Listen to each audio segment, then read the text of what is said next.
So our vlog for today is we're here in the Santa Maria Church. Yeah, the church. We're done with the mass. So yeah, I'll tour you around inside. Actually, the video I already took a video, so I'll show you guys.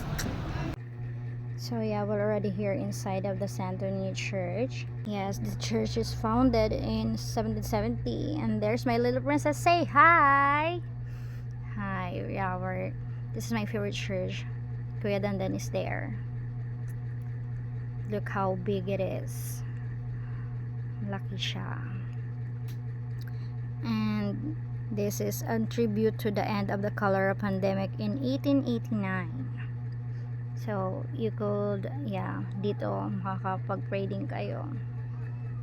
Like, this is the main entrance. The main entrance of the church. Pagkasal kayo, dyan kayo dadaan. Haba ng dadaan. Going to the altar. Maraming tao kasi it's Sunday. It's maraming tao. And here we're here outside. Yan, ito yung labas. Labas ng Santo Niño. And here's the Adoremus where you can pray. Yeah, silent. You need to take off your shoes. Adoremus. Si ate. Where you can pray silent. Pero aircon dyan. And then yeah, we're going inside. Bo. So yan. Sa likod na to. There's lots of bell. Yeah. Punta naman tayo sa another likod. Yan yung batang nakapingin kanina na nakadress. And then yeah, dito din pwede sa likod mag ano kayo ng candle, mag-light ng candle. You could pray also there to make your wishes come true. There's Santo Niño over there. Taho. And there's Kuya Taho. Kuya Taho. It is a Filipino also. Filipino food also. Drink ba? And we're here in the outside. Outside na tayo ng Santo Niño Church.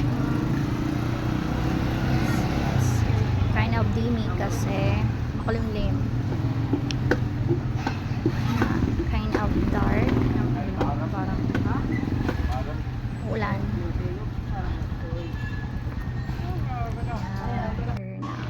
And we're going to park. We're here now on Rizal Park. Yeah, it called Rizal Park because our Philippine national hero is here, Dr. Jose Rizal. Yeah. And this is still, and there's the Ritz Tower. This park is just in front of the church. Yeah, that's the church. Front of the church, yeah, the Santo Niño Church. There's some vendor. This is Kuya. Yeah, he have a popcorn and also mango shake. Thank you, Kuya. It is only 20 pesos and also 20 pesos for the shake.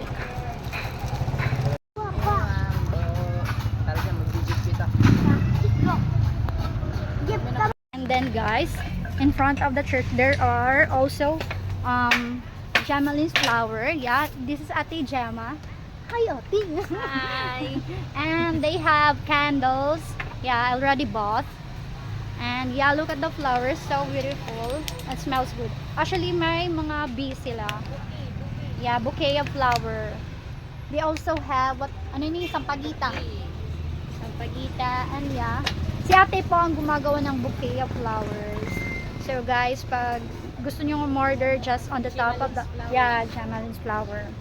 Say bye-bye ate. Bye-bye. O patay ate. For more video, please like and subscribe. Thanks.